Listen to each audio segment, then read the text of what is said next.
Uh, Greetings, fellow teachers and learners. My name is Mr. Zulu from Sizathina Junior Secondary School, and I'm the lead educator of life sciences in Ugu district. Today, I'll be taking you on an integral part of Term 2 topics, and that is genetics and inheritance.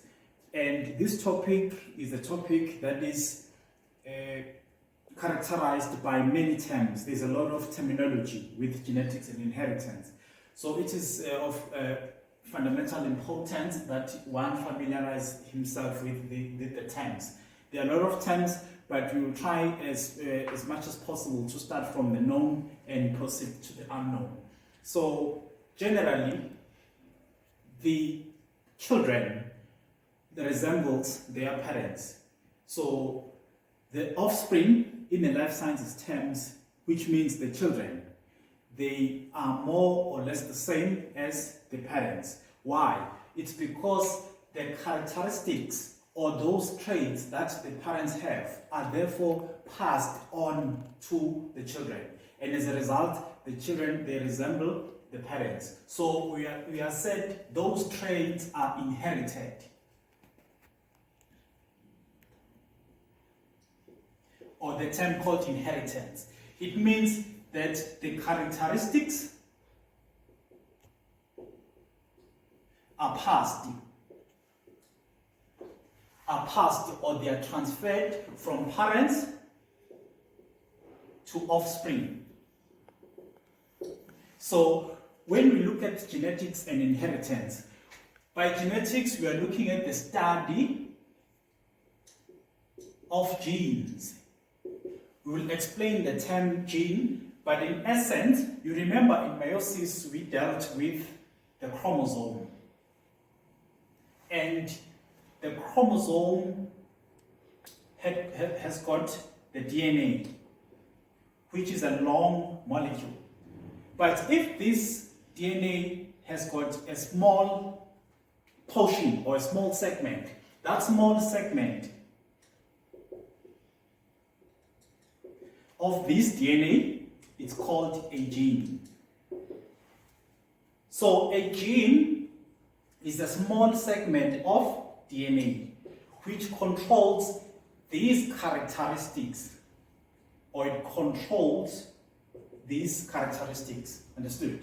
So this gene, remember I wrote this term the gene, which I've explained as the smallest portion of DNA. So it carries all these characteristics or traits that the parents have so that they may be passed on to the next generation or to the offspring.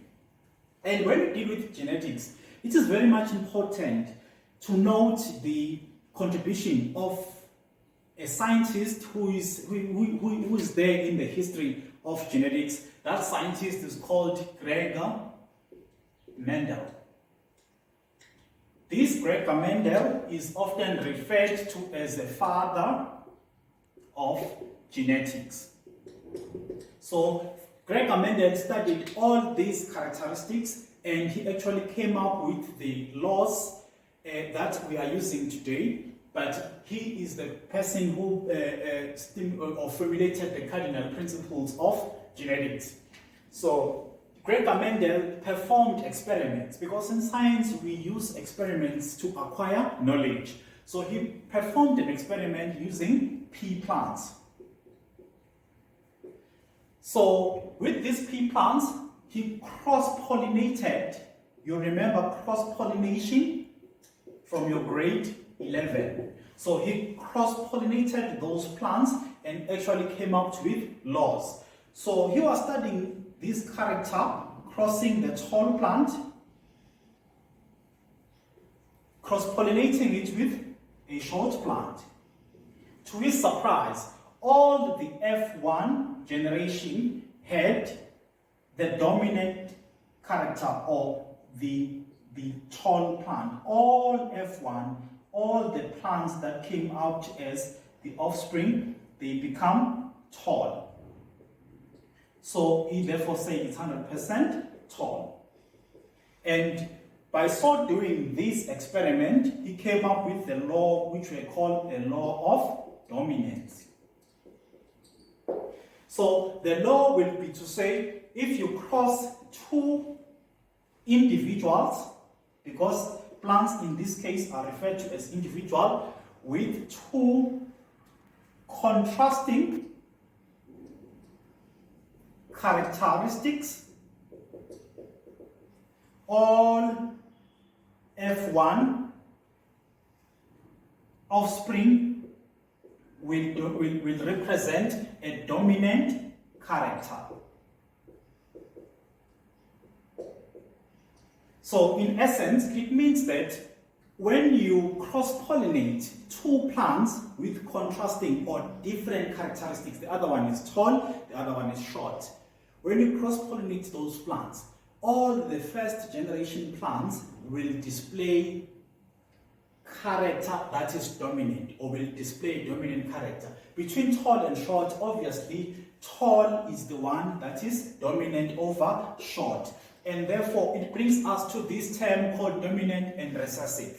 To a layman, dominant will be viewed as one character that is strong, but it's not necessarily strong. But by dominant, we mean even if this character is in a homozygous condition or in a heterozygous condition, it will always display. So before we go deep to that, we want to outline that the one that was displayed in the F1 generation is one of a dominant character. And we are saying the genes or allele, this small portion of DNA, can either be dominant or recessive. What do we mean in essence? Let's look at these plants.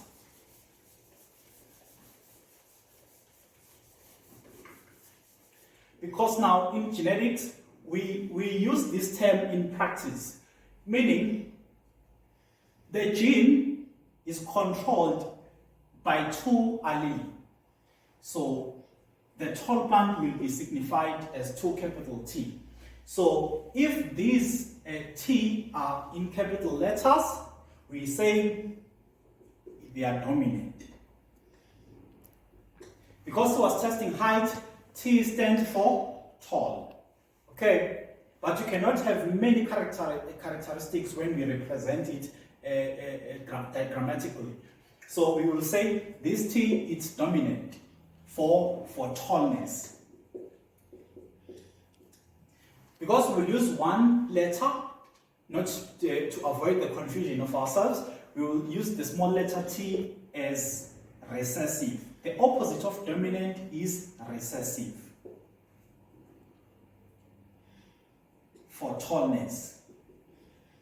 It means that this small t is in short, short. This one is tall. Understood? So when Mendel was performing this experiment, he said the tall plant will be signified by this capital T, and the short plants will be signified by this small letter t. So when you cross, there are 4 plants that will be produced here.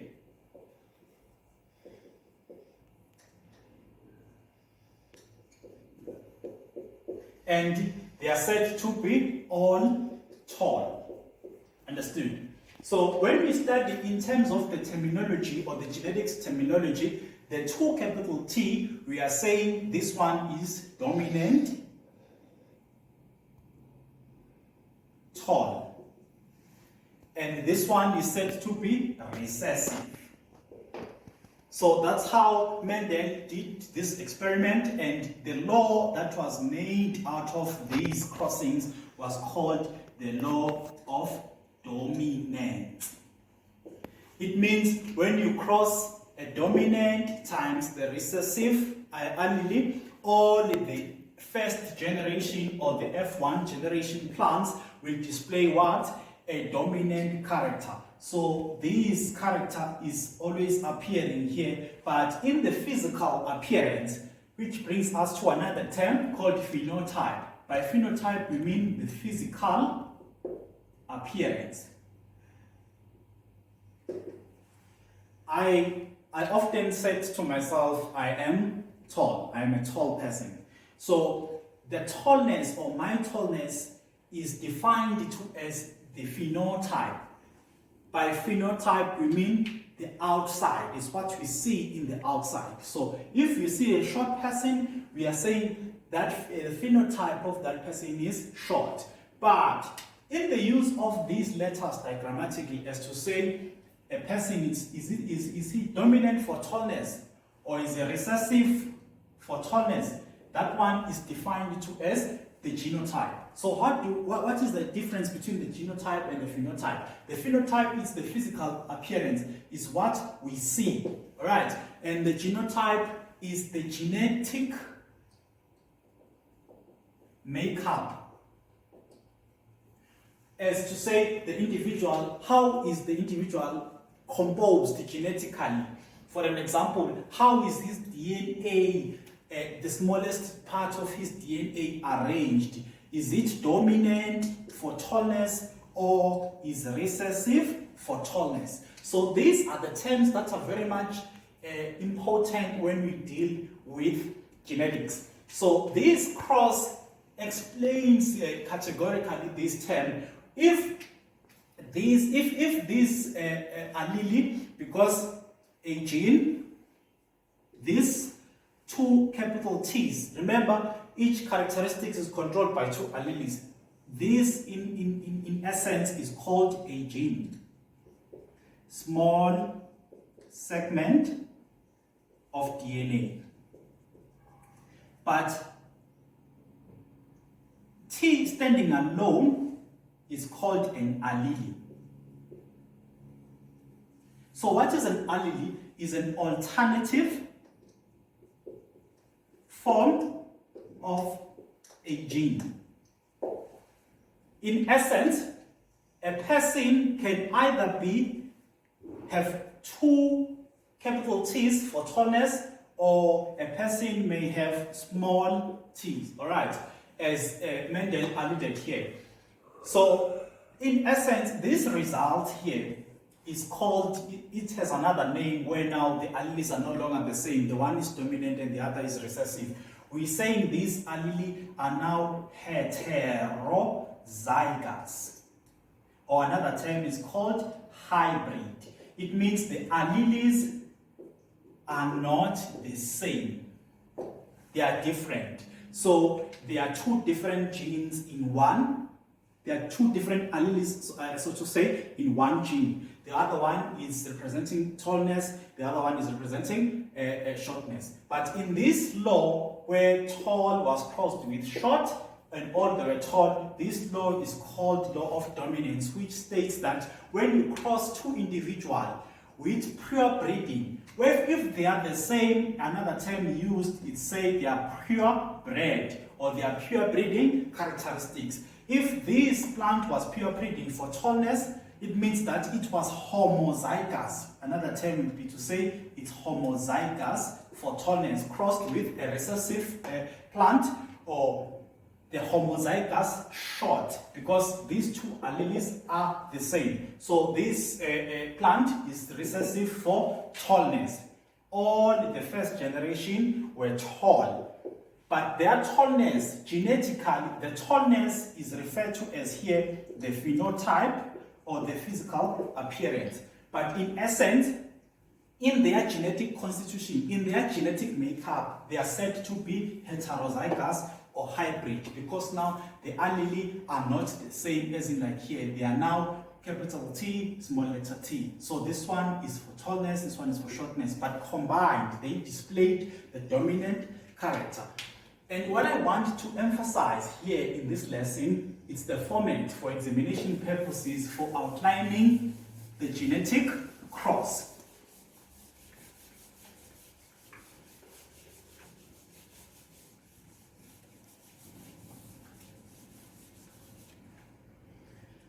I'll explain the format just now. The format for genetic cross. So, in this format, the first thing that you write is the phenotype for the parents. That's why we say it's the P1 phenotype. I'll make use of the Mendel's experiment. So Mendel said they were tall plant, he cross-pollinated it with a short plant. But what is the next step? How were these plants genetically? That's we refer to as the genotype. So they were homozygous tall because the allele are the same. They are both dominant for tallness. We are saying that they are homozygous for tallness, crossed by the short plants in the phenotype sense, but genetically they are recessive for tallness. So the next step here will be meiosis. So according to Mendel, it brings us to another law that these alleles, they need to separate or segregate so that each individual will have either of the two characteristics. My mistake here. These, they separate or segregate.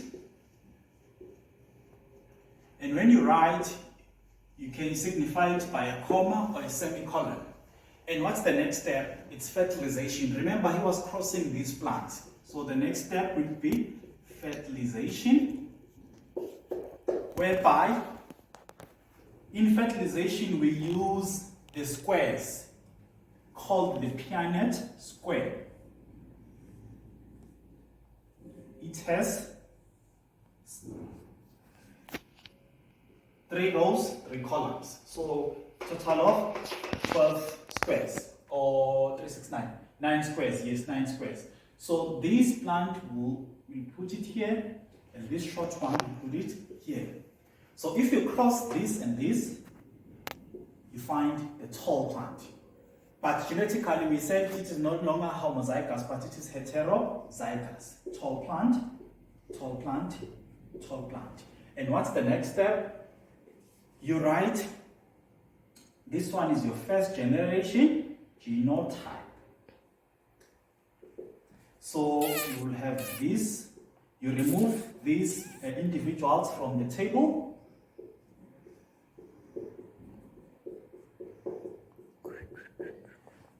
This one is the genotype. So you will settle them to represent that these are the individuals. They're not combined, but they are particular individuals. And what is the next step? Will be to write the phenotype. The phenotype will be to say all tall. And sometimes we'll be asked the genotypic ratio, or you can write the genotypic ratio here. It's 100%, and the phenotypic ratio is 100% tall. So here will be 100% heterozygous, and here it's 100% tall, because tallness is the phenotype. It's what we see. These are the most important terms or the issues that we need to deal with when we deal with genetics. And here at meiosis here, it's an important law that Mendel also outlined. These represent a certain law, again the second law, which is called the law of segregation. Because Mendel already said that each characteristic is controlled by how many alleles? 2 alleles. So which separate or segregate during the formation of gametes, so that each individual will have either one of the allele. Can you see that? So meiosis signifies the law of segregation, which says each characteristic is controlled by 2 alleles. We already know that, which separate or segregate so that each individual will have either one of the 2 alleles. You go and consult to your study material to explain further the law, but here in essence this is how a law can also be elaborated, that if we're dealing with a human being, if we are saying the tallness is in humans, so a human produces sperm cells, for an example, a sperm can either have the dominant allele for tallness or can either have a recessive allele for tallness. So in this lesson, these are the concepts or the core concepts that needed to be dealt with when you deal with the Mendelian genetics.